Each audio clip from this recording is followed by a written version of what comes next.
Hello guys, welcome back to our new video. Guys देखो, मैं आपके लिए एक वीडियो को क्रिएट कर रहा था, लेकिन ये प्रोजेक्ट जो है वो काम नहीं कर रहा है। जैसे मैं आपको यहाँ पर पहले दिखा देता हूँ। यहाँ पर जो हमारा मॉसफेट था IRZ44N का मॉसफेट, इस वाले मॉसफेट और जो हमारा जो पुराना चार्जर का जो ट्रांसफार्मर होता है उसके थ्रू मैं एक इन्वर्टर को बना रहा था।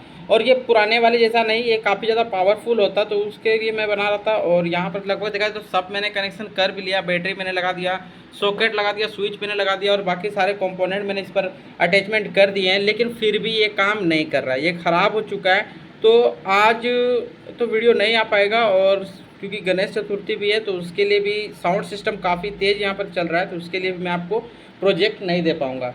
तो अभी देखो, मैं आपको सिर्फ इससे ये नोटिफिकेशन आपको मैं दे दे रहा हूँ, और जब ये वीडियो पूरा कंप्लीट हो जाएगा, जैसे ये 100% काम करने लगेगा, तो मैं क्या करूँगा, इसका पूरा वीडियो इसी चैनल पर अपलोड कर दूंगा। ये नोटिफिकेशन मुझे HGC शॉर्ट्स पर देना था, लेकिन मैं अभी इसी पर दे रहा हूँ, जिससे आपको पता चल जाएगा कि नेक्स्ट वीडियो किस टॉपिक पर आने वाली है। और आपके ने जो कमेंट जो सब आ रहे हैं उन सभी को भी मैं यहाँ पर डिटेक्ट कर रहा हूँ, रीड कर रहा हूँ, तो उस पर ही पूरी वीडियो जल्दी अपलोड की जाएगी। तो वीडियो अच्छी, वीडियो को लाइक और चैनल को सब्सक्राइब कर देना। तो चलो, मिलते हैं जल्दी वीडियो के साथ, तब तक के लिए जय हिंद, जय भारत।